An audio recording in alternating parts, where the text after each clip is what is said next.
öksürük, solunum yolunun kendisini korumak ve temizlemek gayesiyle geliştirdiği bir reflekstir.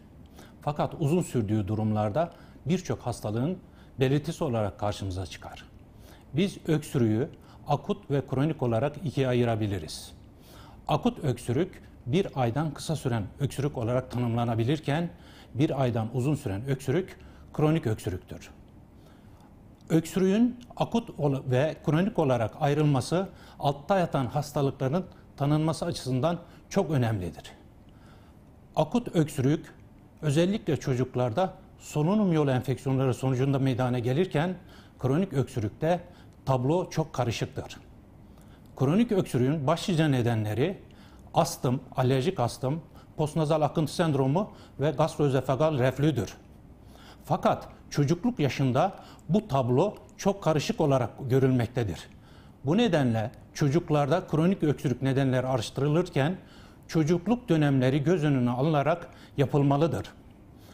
Özellikle süt çocukluğu döneminde kronik öksürüğün en önemli nedeni alerjik astım değil, özellikle gastroözofagal reflü olarak karşımıza çıkar.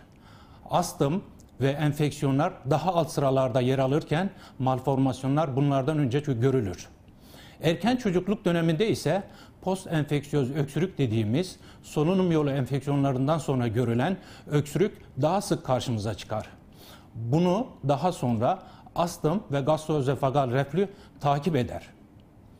Geç çocukluk döneminde ise karşımıza astım aynı erişkinlerde olduğu gibi en sık görülen neden olarak karşımıza çıkar. Ayrıca ondan sonra postnazal akıntı sendromu ve gastroözofagal reflü sırasıyla görülmektedir. Buradan da anlaşıldığı gibi çocukluk yaşında kronik öksürüğün nedenleri yaşa göre değişiklik göstermektedir. Bu nedenle kronik öksürüğü olan, yani bir aydan daha uzun süren öksürüğü olan çocuklar mutlaka doktora getirilmeli ve altta yatan sebep araştırılmalıdır. Yapılan çalışmalara göre kronik öksürüğün altında yatan en önemli neden astımdır, alerjik astımdır. Birçok astımlı çocuk sadece öksürük ile karşımıza çıkar.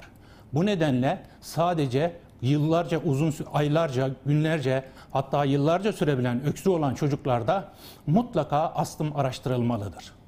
Yine kronik öksürüğün en sık görülen nedenlerden birisi de halk arasında geniz akıntısı denilen postnazal akıntı sendromudur. Bu tablo alerjik rinit, enfeksiyöz rinit ve sinüzit gibi nedenlerle gelişir. Bunların oluşturduğu sekresyonlar faringsteki reseptörleri uyararak öksürüğü geliştirir. Kronik öksürüğün diğer bir nedeni de post enfeksiyöz öksürük dediğimiz solunum yolu hastalıklarından sonra görülen öksürüklerdir. Daha önceden de bahsettiğimiz gibi erken çocukluk döneminde en sık görülen öksürük nedeni de budur.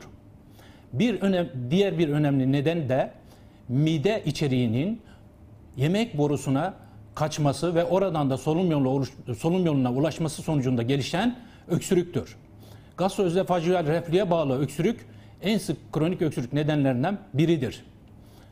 Sonuç olarak çocuklarda kronik öksürük nedenleri araştırılırken altta yatan sebep tespit edilerek ona göre tedavi verilmelidir. Altta yatan sebep tespit edilmeden tedavi verilmesi zararlı sonuçlara yol açabilir. Bu nedenle kronik öksürükte gerçek tanı ve doğru tedavi yapılmalıdır.